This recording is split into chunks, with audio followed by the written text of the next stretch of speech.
Folks, it's Coach Tarek, the host of the Purpose Driven Movement podcast. Today I have another fascinating guest, Kelly O'Brien, the founder of Elysium Wellness. In this episode, we discuss the concept of when life resets, how the hardest moments can shape our purpose and what we build. Kelly discusses candidly her struggles through endometriosis, having IVF treatments, and how that sort of shaped her from going from a career that was burning her out into a true calling that became a passion project, which is the Elysium Wellness. Those who are listening may resonate with this topic, but the main thing is get the essence of the story, because story drives everything. I hope you enjoy this powerful conversation with Kelly O'Brien. Welcome to the show, Kelly. How are you doing today? I'm great. Thanks, Tarek. Thanks for having me. Very excited to be here. Excited to have you and share a special journey. We always invite guests from different perspectives, different backgrounds, whether it's health, wellness, anything in between, really, the stories that really matter. I'm really keen to dive into your story and to share it with the audience, those listeners who now are in over 86 countries. So Wow. Your story's going to travel, Kelly, that's for sure. Well, hopefully it can help some other people. And you're dialing in from Sydney. I am. That's correct. Bondi. Interesting thing there is that back in 2009, as in the Functional Training Institute at the time was Sydney Kettlebells, launched our very first kettlebell course over in Bondi. So in Levity Health at the time, Levity doesn't exist, at least in that location anymore. So I don't think so, no. It's a small world. So that's where we had our roots originally. We're going to focus today, folks, on Kelly O'Brien's story, which it's profound because it's a twofold element here. So we're going to look at how the hardest moments have shaped your journey, Kelly. That's the sort of first part, to shape and share your purpose. Yeah. And then secondly, how you utilize that to create your unique brand. So we're going to kind of dive into those two spectrums. So tell us a little bit about what you've termed the quiet rise. And it's a very humble way to kind of put something forward. So if we were to look at what shaped you and your story, love to begin somewhere that created that profound shift for you. Yeah, perfect. I guess where it all started for me was really my career. For many years, over 12 years, I was in corporate, in leadership roles, a highly stressed position. So I guess that's where I can really relate to a lot of people in that sense. There was a period of time where I started to feel a little bit of that corporate burnout that we hear so often at the moment. And then I think my life sort of shifted with my now husband. 3 years ago, we started, or more than 3 years ago now, we started on our journey with IVF. We started IVF, we did 14 rounds. Through that process, you have great days where you find out that you've been successful, and then unfortunately for us, we had some pretty tough ones following that with miscarriages and things like that. In that journey alone, I had 3 major surgeries, found out that I had stage 4 endometriosis, which I never knew I had. So it was a real eye-opener for me just through that journey alone. Funny how life works now that I look back at it. But when I look back at that last round, we actually went into it and said, this will be our last one for a while. Let's just live life and plan our wedding. We've been engaged for so long. And went into the last round, unfortunately had some complications, which ended up with me having to have emergency surgery. I lost 1.8 litres of blood. And unfortunately, we didn't know if I was going to make it. Yeah, it was a very, very scary time for me and for Paul, because he was obviously with me. But, like any normal day, we went in for our egg collection, something that we had done so many times, 14 actually, and kind of became a routine for me as well. And, you get to know your doctors and nurses, and went into it, came out, was feeling fine, started driving home and started passing out, which wasn't great. So thank God Paul's really level-headed. He stopped, called an ambulance, got the ambulance there. They thought that all my vitals and everything looked fine. So they just said to Paul, look, take your time. Don't rush to the hospital. We'll obviously check her in, get her checked over. At that time, I was in a fair bit of pain, but I wasn't in anything too crazy. And then I was at the hospital and one of the team leader doctors came in and said, we're just going to have a look inside your tummy, see what's going on. And it's really interesting how your body works. I've learned a lot about it over the last few years. As soon as they did that, all you could see was sort of black movements in my body. I didn't know what that was. Everyone else around me knew what that was, and that was obviously me internally bleeding.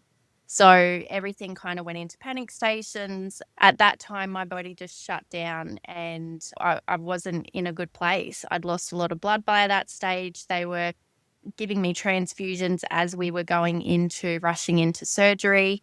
And by that stage, Paul had just walked into the hospital and they were running out into the admin asking who my husband was. And he was quite surprised when last he saw everything was fine.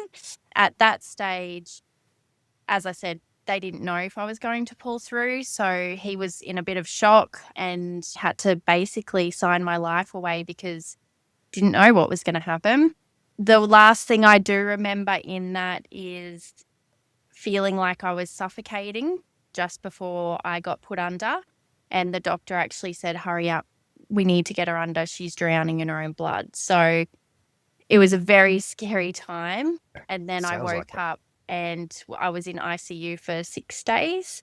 But I'm here now and I've taken a lot from that experience. In some ways, and I don't know, maybe other people can relate, I sometimes feel like it's easier to be the person in the situation that's going through it than the people that are around you, your loved ones, your friends.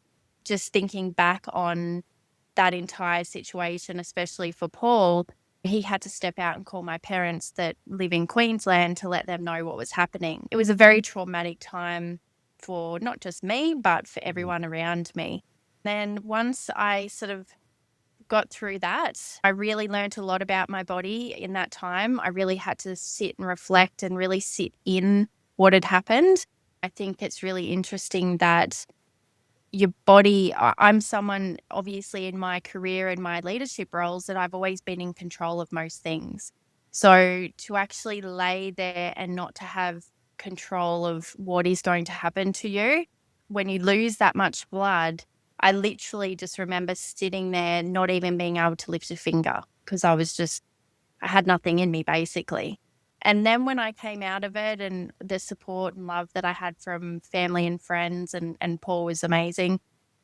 A weird thing when you go through a near-death experience, it's very different. Well, in my experience, it's very different to what you see on the TV and the movies. I actually woke up and I was quite angry with what had happened. I didn't wake up at that time and think, oh, I'm so blessed to be awake and alive. It took me a little bit to get there. I think I just had so much to process with obviously what had happened, but also my whole journey with the IVF and nearly dying, but not achieving what we set out to achieve 3.5 years prior.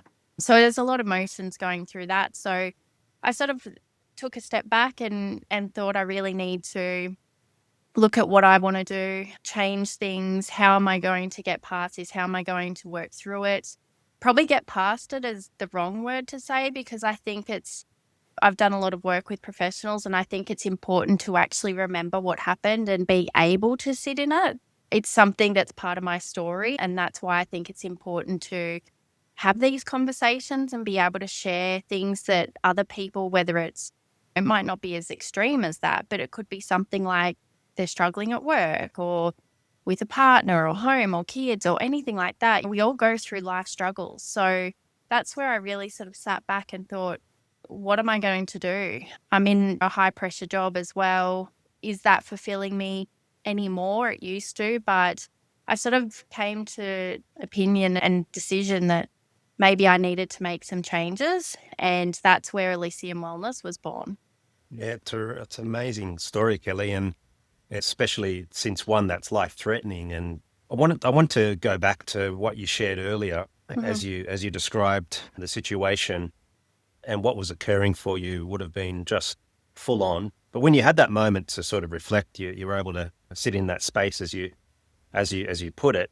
Yeah. How did the concept that you referring to about you kind of holding on to things and maybe being hard on yourself and quite driven as a professional, as a person in life, I want to know more about that, and then that letting go process, and Mm, kind of what happened for you once you're able to kind of go, hang on, I'm not in control anymore in relation to really your well-being.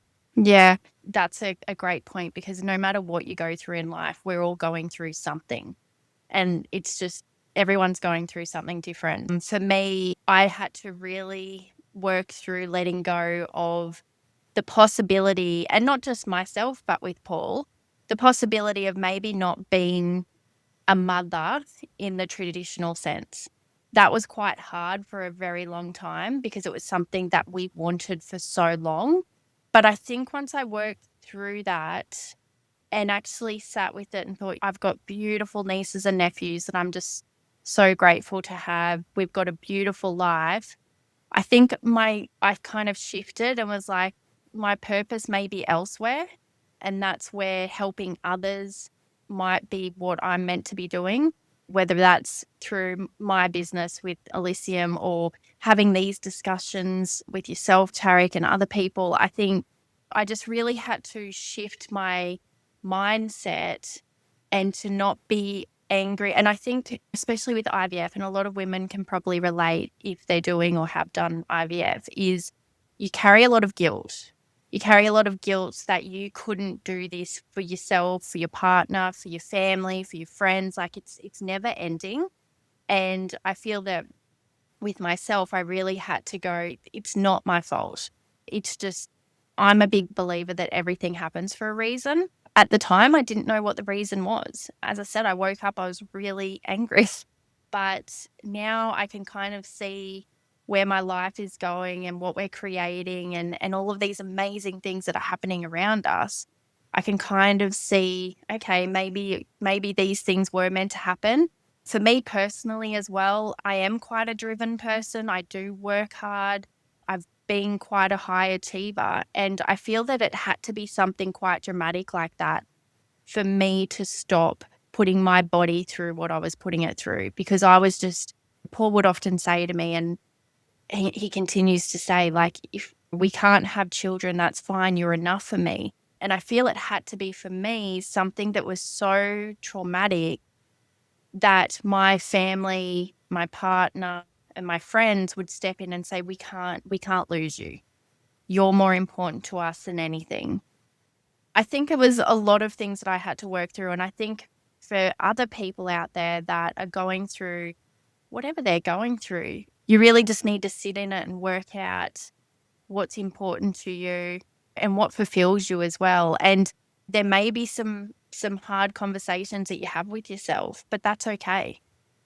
And you're able to, sort of sink in and start to address your own health needs, which was the kind of concept where you alluded to earlier, that kind of holding on and kind of keep pushing through that stress threshold, right? And each time we can go higher and higher until a point where we don't let go and then we get sick perhaps down the track. So Yeah. it's interesting though that this shift for you occurred in a way that was a personal transformation, one that tragically didn't allow you at the time, as it were, to not have the child and have your own family, yet you're able to extend that love and compassion to your wider family, the bloodline, but then others out there to then create this special brand called Elysium. And this is the next chapter, as it were. So going from your purpose now and shaping that through turmoil and the challenges. And this is really an important point, isn't it? We think that maybe things need to be rosy. We check boxes off, or at least I often did that in the past until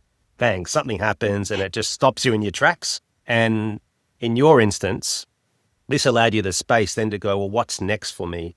How can I share my passion, purpose, and your own inner journey of healing to others? And I suppose this is where Elysium's grounded in. So let's talk about how Elysium started and what you're building as well. Yeah, perfect. So it started with a vision of opening up my own luxury wellness space, which includes saunas and cold plunges and massages, because I've done all of those things for the past 10 years. I started doing infrared saunas for probably stress and relaxation when I was in sort of that corporate world.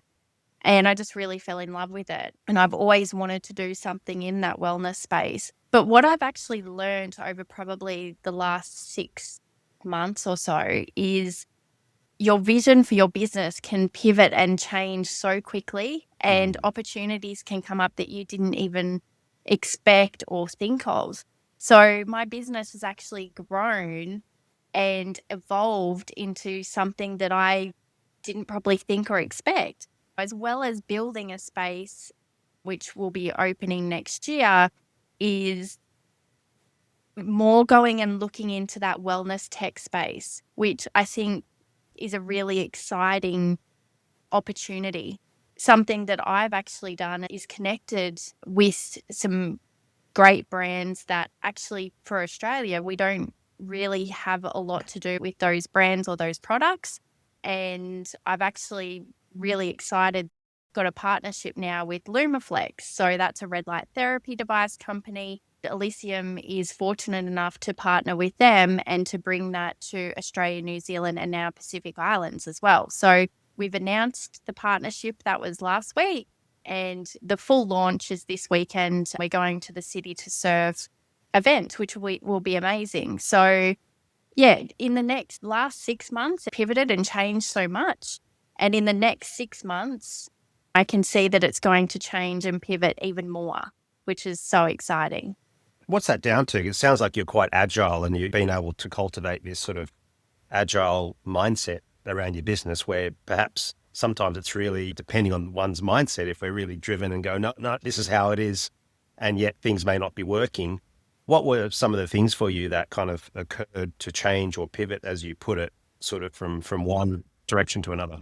Yeah, 100%. I think I'm lucky because of my experience in my leadership roles. So I've always kind of had to be really quick at pivoting and thinking differently and going, okay, well, that's not working. We need to go this way, or that's working, but this opportunity's become available. So for me personally, I think connecting with great people, and I just spoke about Lumaflex because we've got that very exciting partnership, and connecting with John, who's the founder. I know you know him, and just having amazing people around me. What I'm really finding, especially in the wellness space, is there's just incredible people that are often so happy just to help you, to have conversations, to brainstorm, to go, yep, this is what's worked for me or not. And I think that's really important because even if we're all in that wellness space, everyone's got something different to bring. And that's where I wanted to, and I think that's where I've shifted with Elysium Wellness as well. And I say I've shifted with it and I haven't shifted it because I feel like it's kind of done its own progression. And I've just kind of gone with what's happening is really diving into that wellness tech space because I think it's a really exciting space. Things like red light therapy, it's definitely not a new thing, but it's people are becoming more aware of the benefits and all of those exciting things. So I think aligning myself with amazing people and allowing my vision to change and to be okay with that. I think that's important too, because originally, as I said, my vision was to build that luxury wellness suite, which is still happening, but it's okay that it's shifted as well.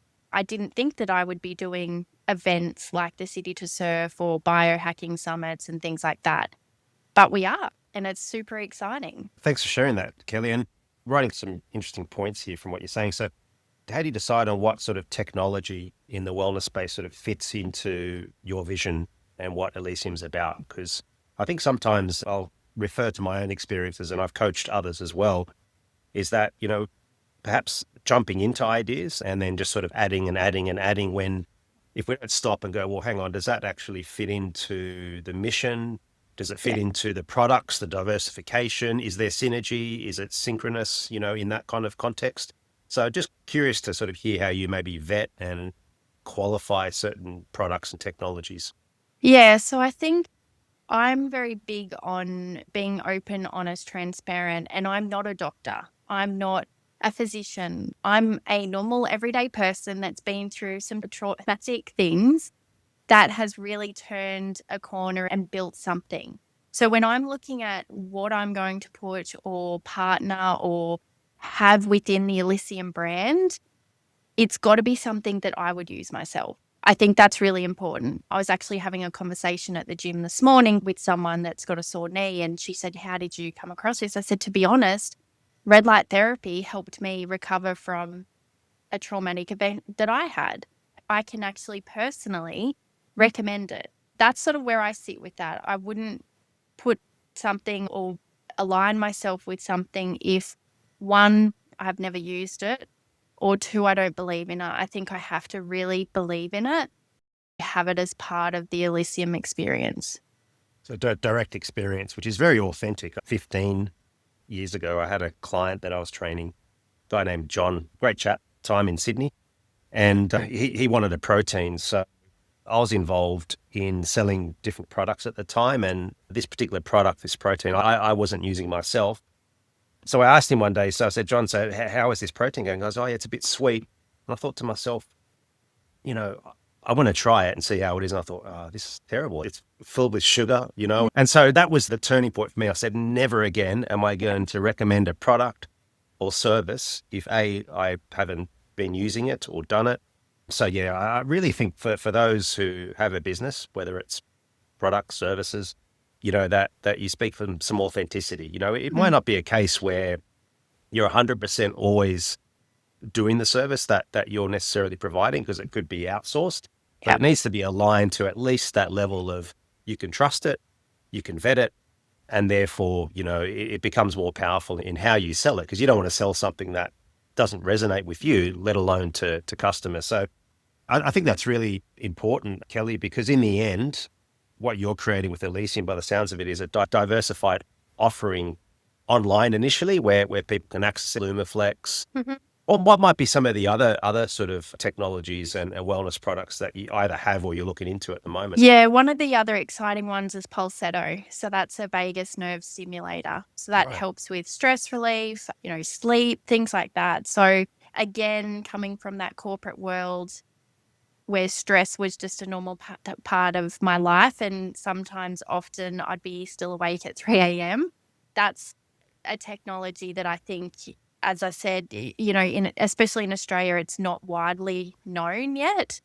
So I'm excited to bring that to Australia also, and also New Zealand, Pacific Islands. Also, one thing that I love is when you walk into a space, whether it be a shop, a gym, a hotel, Elysium, when my space is up and running, the first thing that you get is your senses. And one of those senses is your smell. And that creates the experience that you're going to have. So one of the things that I'm working with someone at the moment is developing different scents. So yourself, Tarek, could come to me and say, "Look, I'm wanting a signature scent." We build one together, or we've got scents that you can choose from, whether it's your home, your business, gym, hotel.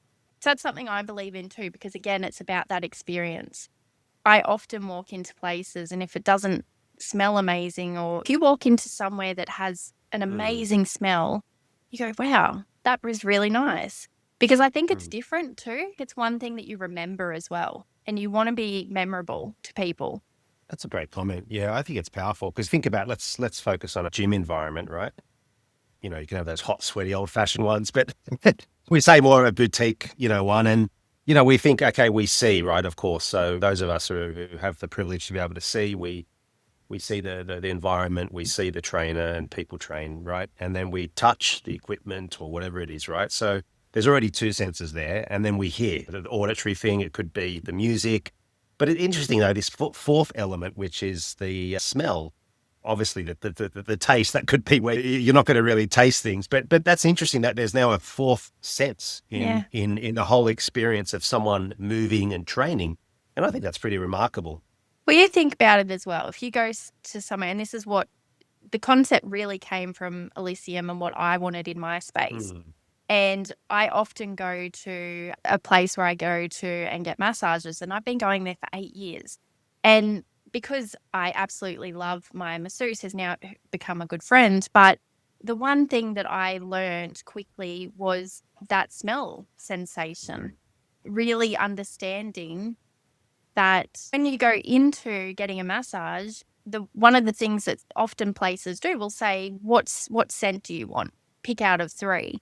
9 times out of 10, if you go to somewhere and it doesn't smell very nice, you may not go back. You really got to think about these things. And that's where, when I was looking at Elysium Wellness, they're the things that I looked at. So when I pivoted into sort of the e-commerce side, I was like, how can I help other businesses and brands do the same thing and grow that way? Yeah, because some of us are more in tune with different senses, right? We may have a preference and then a secondary. So my preference is to auditory, to hear more, or then visual.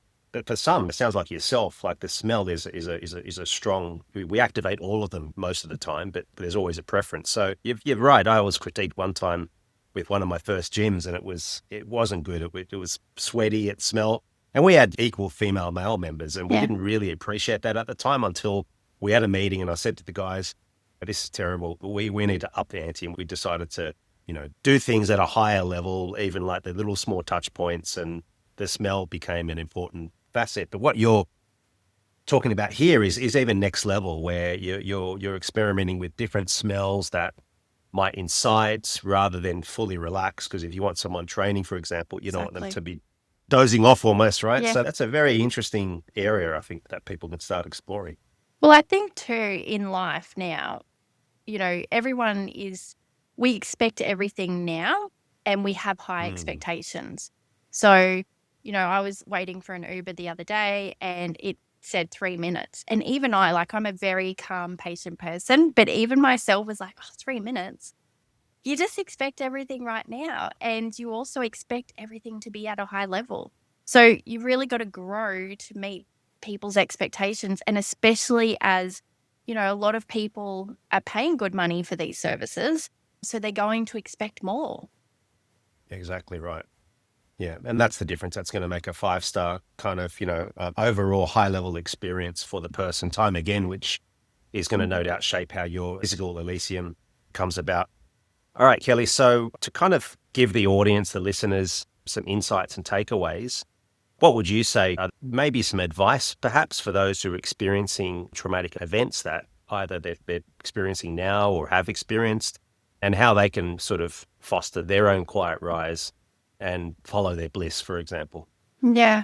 I think for me personally, and I can only speak from my experience and my advice, first things first was to really wrap yourself with people that love you. So your friends, your family, your partner.